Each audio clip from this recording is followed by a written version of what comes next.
Escola dominical, feita pra mim, pra você.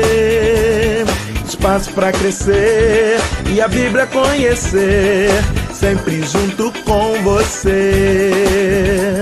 Escola dominical, feita pra mim, pra você. Espaço pra crescer e a Bíblia conhecer, sempre junto com você. Graça e paz a todos que nos acompanham aqui no canal Palavra Viva e Fiel. Vamos para a nossa lição do Programa de Educação Cristã Continuada, estudando nesse trimestre sobre os livros de Jó, Provérbios, Eclesiastes e Cântico dos Cânticos. Na semana anterior, nós encerramos o estudo do livro de Jó e agora começamos o estudo do livro de Provérbios. Portanto, a nossa quinta lição tem como assunto Convite à Sabedoria, nos capítulos 1 a 9 do livro de Provérbios. O texto áureo está no livro de Provérbios, capítulo 1, versículo 7. O temor do Senhor é o princípio do saber, mas os loucos desprezam a sabedoria e o ensino. A leitura bíblica está no livro de Provérbios, capítulo 1, versículos 1 a 22. A verdade prática nos diz que uma vida sábia consiste em recusar as propostas sedutoras do mal e em deleitar-se na vivência cotidiana da Palavra de Deus. Antes de prosseguirmos, curta este vídeo, compartilhe com seus amigos e irmãos em Cristo, espalhe a boa semente aos corações. Vamos agora à continuação do nosso comentário da lição. O livro de Provérbios é um tesouro de sabedoria prática, oferecendo conselhos valiosos para uma vida feliz. Os primeiros 9 capítulos estabelecem as bases desse conhecimento, ressaltando a importância de amar e aplicar essa sabedoria em nosso cotidiano. O estudo atento do livro de Provérbios fornecerá saudável alimento espiritual para nossa caminhada cristã, sobretudo diante dos enormes desafios da sociedade atual, marcada por problemas éticos e sociais cada vez mais intensos. Nesse contexto, é bom a gente destacar que a busca pela sabedoria, ela assume um caráter muito maior, porque hoje temos muito conhecimento conseguido até de maneira fácil. As redes sociais, a própria internet, é um repositório de conhecimento gigantesco que está ao alcance de todos, num piscar de olhos, num estalar de dedos, num digitar de dedos. Porém, muitas pessoas não sabem usar esses conhecimentos da maneira correta. Falta-lhes sabedoria.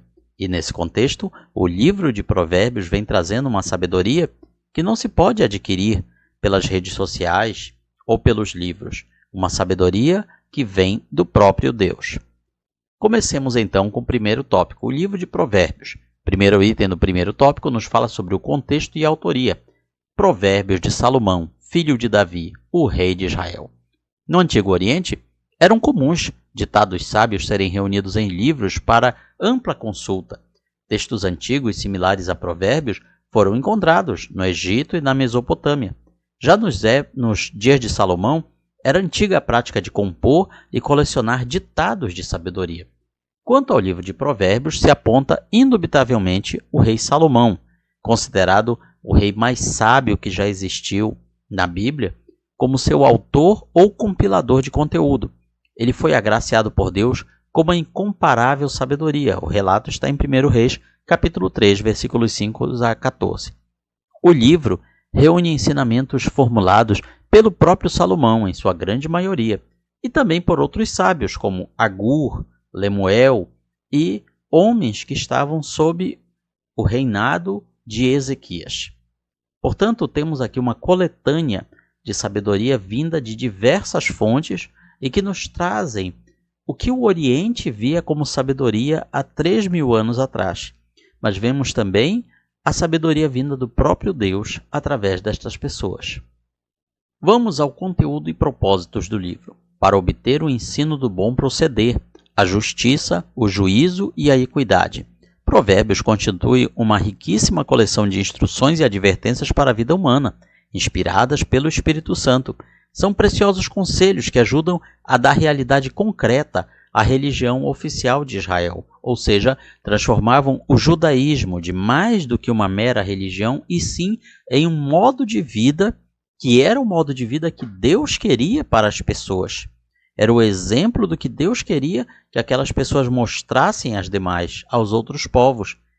Portanto, é um livro de sabedoria prática, para aplicação nos mais variados contextos, objetivando garantir uma vida santa, útil e, por isso, verdadeiramente feliz.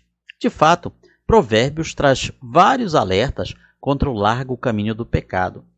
Provérbios provê instrução prática para o exercício da liderança justa e administração eficaz. Também encoraja o cultivo de relacionamentos saudáveis e harmoniosos nas mais variadas dimensões da vida, incluindo família, casamento, amizade e trabalho. Portanto, suas múltiplas e sólidas instruções devem ser conhecidas, refletidas e aplicadas por todo aquele que deseja viver neste presente século de uma maneira sensata, justa, piedosa. No item 3, vemos aqui os destinatários. Para quem o livro foi escrito? Grita na rua sabedoria, nas praças levanta a voz, do alto dos muros clama, à entrada das portas e nas cidades profere as suas palavras. Em outras culturas do Oriente Médio, o ensino da sabedoria era promovido pela corte real, objetivando treinar integrantes da nobreza para desempenho satisfatório em assuntos gerais do reino. Porém, o que se vê em Provérbios é uma rica coletânea sapiencial, de sapiência, de sabedoria, associada à vida do povo em geral. Ou seja, o objetivo de Provérbios é falar ao homem comum, ao Zé Povinho, digamos assim, para que as pessoas não sejam mais cegas, ignorantes, sem instrução. Porque não adianta ter o conhecimento secular, mas não ter a sabedoria que vem de Deus. E é isso que Provérbios busca trazer a todas as pessoas, independente do grau de instrução, a sabedoria que vem de Deus para as suas vidas. De fato, para além de temas relacionados à vida em sociedade, Provérbios também oferece conselhos sábios para a vida pessoal e familiar. Por isso, o livro se destina a todo o povo de Israel e busca alcançar toda a humanidade. Provérbios traz uma sabedoria universalmente aplicável, algo que serve para todas as épocas, locais e situações. Segundo tópico, os fundamentos da sabedoria. O livro de Provérbios proclama que a verdadeira sabedoria floresce em um coração temente a Deus, regado em um contexto de amor e profundo comprometimento espiritual. Ou seja, ao contrário, se nós temos uma pessoa com um coração afastado de Deus, uma pessoa carregada de coisas do mundo, carnais, essa pessoa pode ter conhecimento secular, pode ter títulos acadêmicos, pode ter muita erudição e oratória, mas ela não terá a sabedoria que vem de Deus. Ela terá conhecimento e inteligência, mas voltado para o mal, para aquilo que não agrada a Deus. Não estamos, claro, querendo dizer que todas as pessoas que têm conhecimento secular e títulos acadêmicos são dessa forma, de maneira alguma. Existem muitas pessoas que tanto têm uma sabedoria que vem de Deus, porque têm um coração temente a Deus, quanto também elas têm conhecimento acadêmico e secular. Vejamos, portanto, com mais detalhes, quais os fundamentos centrais da sabedoria divina, de modo a distingui-la das demais espécies de sabedoria. Sim, existe mais de um tipo de sabedoria, e nem toda sabedoria vem de Deus. Primeiro, o temor do Senhor. Ele é o princípio do saber, ou da sabedoria, mas os loucos desprezam a sabedoria e o ensino. Provérbios registra desde o início qual é a condição básica para alcançar a sabedoria: o temor do Senhor. Afinal, Deus é a fonte da sabedoria perfeita. Por isso, o fundamento da sabedoria está em cultivar um relacionamento correto com Deus. Logo, antes de tudo, sábio é aquele que tem a compreensão correta do mundo e de si mesmo como criatura de Deus. Sábio é aquele que reconhece o lugar central de Deus em tudo, sempre agindo de maneira a glorificá-lo. Quem deseja ser sábio deve se relacionar com aquele que é a fonte da sabedoria, aquele que tem todos os tesouros do conhecimento e da sabedoria, ou seja, o próprio Deus. Se a pessoa não tiver um relacionamento correto e real com Deus, ela não terá a sabedoria que vem de Deus. O segundo item, o contexto familiar. Filho meu, ouve o ensino de teu pai e não deixes a instrução de tua mãe. É significativo que o livro de Provérbios, também na sua abertura, estabeleça o contexto da intimidade familiar como um espaço adequado para a transmissão e o cultivo da sabedoria. O tratamento carinhoso, filho meu, revela que o pai considera seu filho como herdeiro espiritual, não simples descendente biológico. A menção à mãe aponta a responsabilidade de ambos os pais pela educação feita no lar. Nos dias de hoje, a educação muitas vezes tem sido terceirizada para as escolas sob a tutela do governo. E nem sempre isso tem trazido os bons resultados. Afinal, todos conhecemos o ditado: a educação se traz de casa. A educação começa em casa.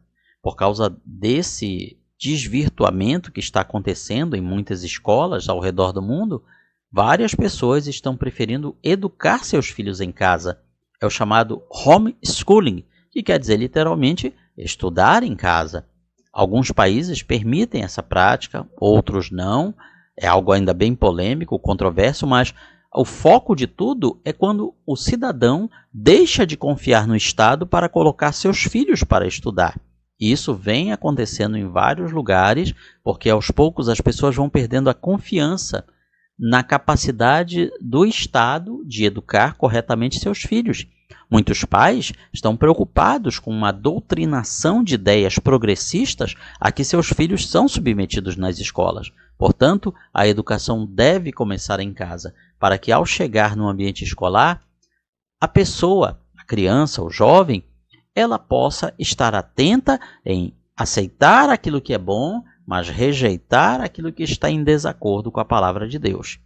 De fato, o contexto amoroso da família temente a Deus é o cenário mais favorável para o eficaz ensino da palavra de Deus. Lemos isso nos textos da Bíblia, no livro de Deuteronômio, capítulo 6, versículos 4 a 9, toca nesse assunto da responsabilidade do ensino correto na casa. 2 Timóteo 1 a 5, 3,15 também falam sobre como essa educação em casa ela tem raízes profundas e um grande impacto na vida da pessoa.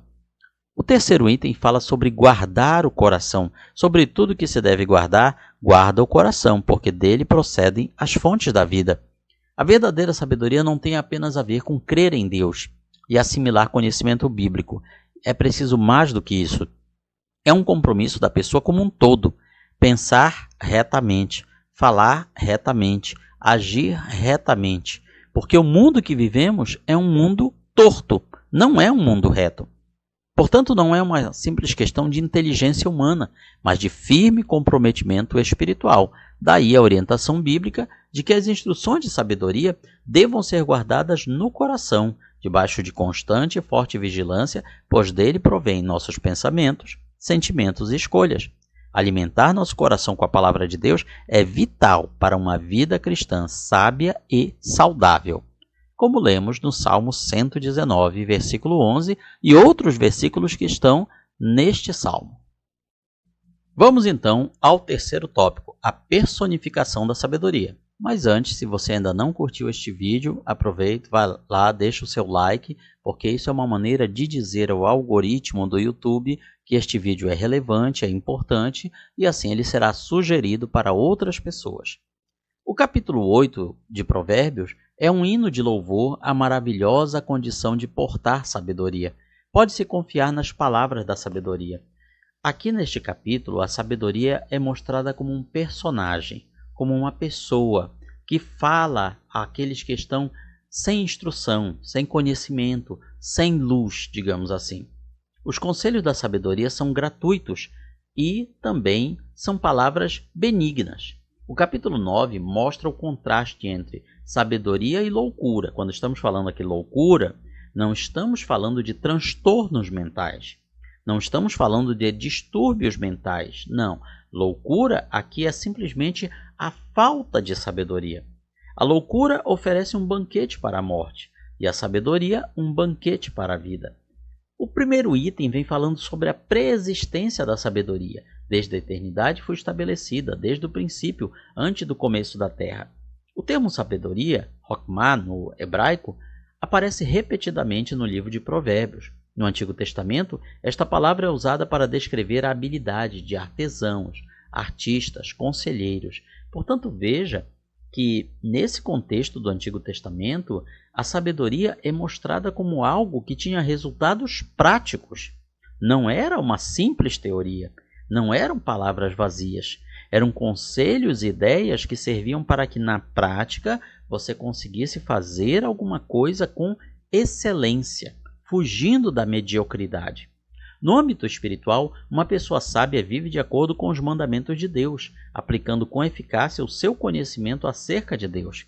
A sabedoria, ainda, ela é mostrada não como simples atitude, mas como uma pessoa. E não qualquer pessoa, uma pessoa divina. Por isso a sabedoria é apontada como envolvida com Deus desde a fundação do mundo. Quando ele preparava os céus, aí estava eu. Quando traçava o horizonte sobre a face do abismo, quando firmava as nuvens de cima, quando estabelecia as fontes do abismo. Portanto, veja que aqui está se remetendo ao relato da criação, em Gênesis capítulo 1. É um paralelo de Gênesis 1 com Provérbios capítulo 8, revelando assim que a sabedoria desempenhou um papel crucial na criação do mundo, participando ativamente no planejamento e na execução da criação ordenada por Deus. Essa conexão entre a sabedoria e a criação mostra que a sabedoria é própria da natureza divina, ou seja, Deus é sábio. Deus não é apenas inteligente, ele é sábio. Ele sabe fazer o melhor da melhor maneira. Ao mesmo tempo, é um dom que Deus oferece aos seres humanos para que vivam felizes. No Novo Testamento, essa revelação se tornou ainda mais nítida, porque Jesus ele é mostrado como a sabedoria pré-existente à criação. Isso quer dizer que Jesus foi criado pelo Pai? Surgiu a partir do Pai? Não, não quer dizer isso. Simplesmente quer dizer que ele estava desde o princípio com Deus, porque ele é Deus. É isso que nós lemos também no capítulo 1 de João. O Logos, a palavra, o verbo divino, ele não surgiu, não houve uma época que ele nunca existisse. Todo o tempo ele sempre existiu. Portanto, Jesus é mostrado dessa maneira, porque ele estava no princípio com Deus e por intermédio dele foram criadas todas as coisas. A sabedoria, então, é uma personificação de Jesus, aquele que é a vida e concede vida aos homens. Portanto, aborrecer a sabedoria é amar a morte. Porque uma vida sem sabedoria é uma vida que caminha para a morte. Não estamos falando simplesmente da morte física, mas a morte eterna, pois pela morte física todos passaremos. Porém, alguns, por falta de sabedoria, acabam cavando a própria sepultura, caminham com os próprios pés para a condenação eterna. A sabedoria propõe diante de nós a vida e a morte, nos exorta a escolher a vida para que vivamos agora e para todo sempre. O segundo item vem falando sobre o convite da sabedoria. Qual é esse convite? Deixai os insensatos e vivei. Andai pelo caminho do entendimento. Aqui a sabedoria se comporta como uma mulher que construiu a sua casa, preparou um banquete, enviou convite a todos, oferecendo o quê? Discernimento e entendimento, como banquete espiritual para aqueles que desejam crescer em sabedoria. Essa ênfase na busca da sabedoria nos leva aos ensinos do Novo Testamento, principalmente as palavras de Jesus, que frequentemente instigava, levava as pessoas a conhecer e aplicar as verdades divinas. Veja que no Sermão da Montanha, capítulos 5 a 7 de Mateus, a multidão se admirava da sabedoria que Jesus mostrava nos seus ensinos. Jesus compara aqueles que ouvem e praticam seus ensinos a alguém que constrói a casa sobre uma base sólida e inabalável. Aceitar o convite de caminhar pela sabedoria divina significa desfrutar de uma vida plena de significado. Por outro lado, temos aqui o banquete da loucura no item 3. Quem é simples, volte-se para cá. Aos faltos de senso, ou os sem entendimento, diz: as águas roubadas são doces, o pão comido às ocultas é agradável. Então veja que agora nós temos o outro lado da moeda. É uma coisa que sempre aparece no livro de Provérbios, o contraste, a dualidade, os opostos. Primeiro o texto fala do banquete da sabedoria, agora fala do banquete da loucura. Aqui o convite é feito pela loucura. personificada também como uma mulher sedutora, chamando as pessoas para virem à sua casa ao seu banquete. Aqui, quando fala quem é simples, não está se falando daquela simplicidade positiva. Aqui, simples é a pessoa sem entendimento, sem conhecimento, a pessoa de mente vazia, a pessoa sem conhecimento e sem sabedoria, que acaba sendo atraída para o caminho da loucura. A loucura, então, representada por essa mulher sedutora, convida os incautos para se juntarem a ela na sua casa, conduzindo-os pelo espaçoso caminho da perdição. Essa passagem nos alerta sobre os perigos da escolha do caminho errado e da influência de pessoas e ideias insensatas em nossas vidas. Quantas pessoas de bom coração, de boa mente, de um futuro glorioso se perdem pelas más companhias, pela influência de pessoas insensatas e erradas. Jesus frequentemente advertia contra a influência corruptora de líderes religiosos hipócritas, chamando seus seguidores a discernir entre o certo e errado. Claro que não estamos a dizer que todo líder religioso seja hipócrita. Não. Hipocrisia existe em todas as classes sociais, em todos os contextos e lugares.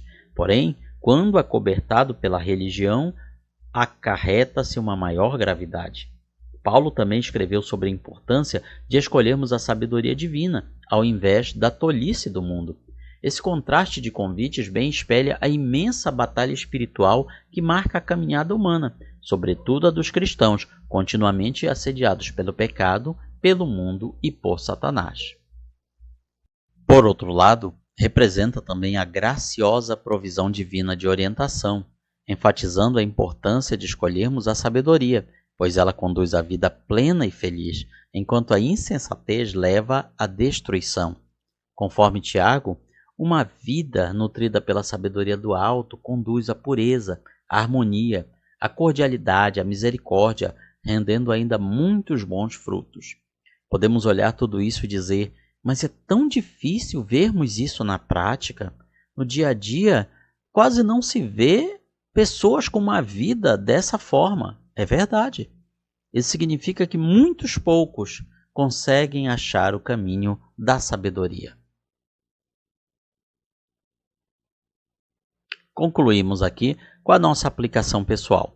A prática cotidiana da Palavra de Deus nos habilita a rejeitar caminhos de destruição e a desfrutar da vida abundante que Jesus prometeu, uma vida sábia, cheia de significado, propósito e plenitude espiritual, em harmonia com seus ensinamentos.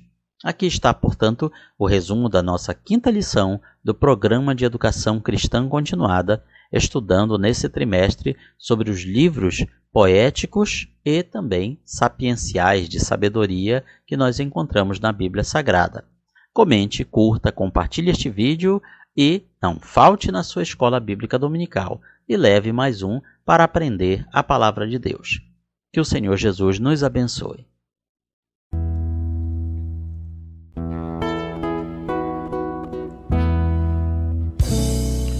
Findou-se o tempo de estudo da escola dominical. Boa lição aprendemos do nosso Pai Celestial. Despede-nos, Jesus Cristo, em tua paz e amor, e nos concede para sempre o teu celeste favor. Aos visitantes e amigos agradecemos também. Que a paz de Deus reine em todos e até domingo que vem. E até domingo que vem. E até domingo que vem.